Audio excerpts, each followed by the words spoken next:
2 emitters, 2 dots, 4 turrets, 7 times the cost? Good morning, everyone. This is John with Gun.Deals. Today, we're going to be taking a look at one of the most expensive optics on the market. This is the Sig Romeo 9T. Now, full disclosure on the Sig Romeo 9T is that I have absolutely no relationship with Sig whatsoever. I was at the Palmetto State Armory gathering recently and got to use it a little bit and of course do some filming as well, so I thought I'd go ahead and share my thoughts. Now while you're here, go ahead and like, share, and subscribe, as all of that is free and it does help us out quite a bit, and go ahead and comment your favorite absurdly expensive firearms accessory in the comments down below. Now, getting into the basics. This is basically a EOTech sized optic. Weight comes in at about 13.7 ounces, which is very similar to the Sig Romeo 8T, which is of course the quote-unquote predecessor, even though they're very different designs. On the Sig Romeo 9T, the shroud and the mount are made out of titanium, so this is going to be a very tough, very durable optic, just like the Sig Romeo 8T. I believe the base mount is sitting at about a lower 1/3 co-witness, and of course if you want to rise it up, you're going to have to use some sort of Picatinny riser like the Unity, or name your favorite riser out there. Also, like the Sig Romeo 8T, we have a transverse mounted CR123 battery that gives us approximately 50,000 hours of battery at a medium setting, though keep in mind this dot has a lot going on with it. You have multiple emitters, reticles, so that battery life can vary wildly depending on how you have this thing actually set up.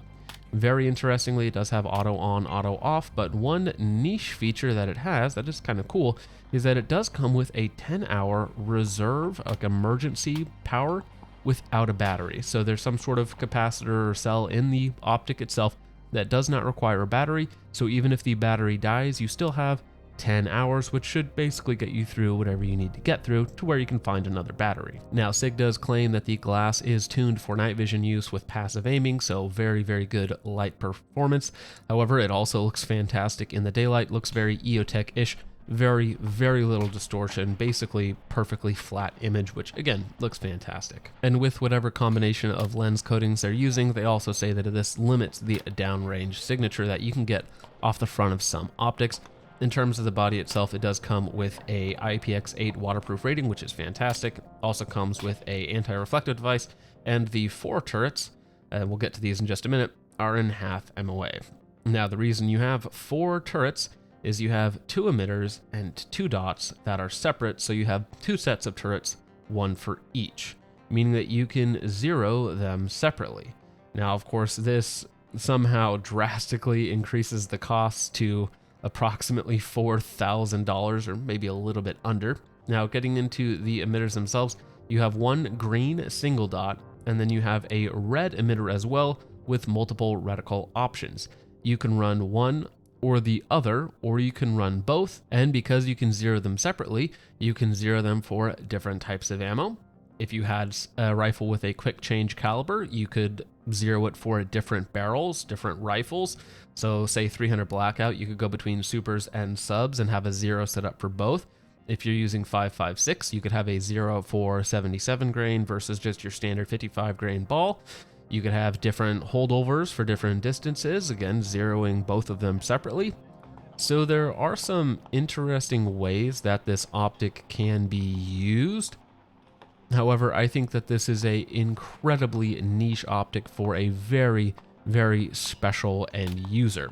And because of the cost, most of the people using these are probably not actually paying for them because they're in some sort of military or professional role. And because most of the sales, I would imagine, are coming from MIL or LEO contracts, I don't really think Sig cares about the civilian market all that much, and so they can get away with charging an extra $3,000 over the Sig Romeo 8T, which is already one of the most expensive red dots on the market. Now, I'm somebody who owns a Sig Romeo 8T. I find it fantastic. It does everything that I need it to do.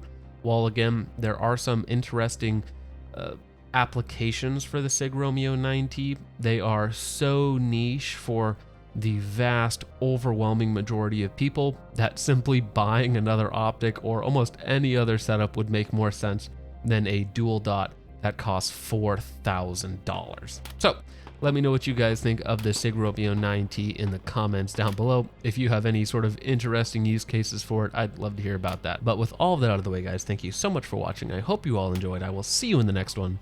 Peace off.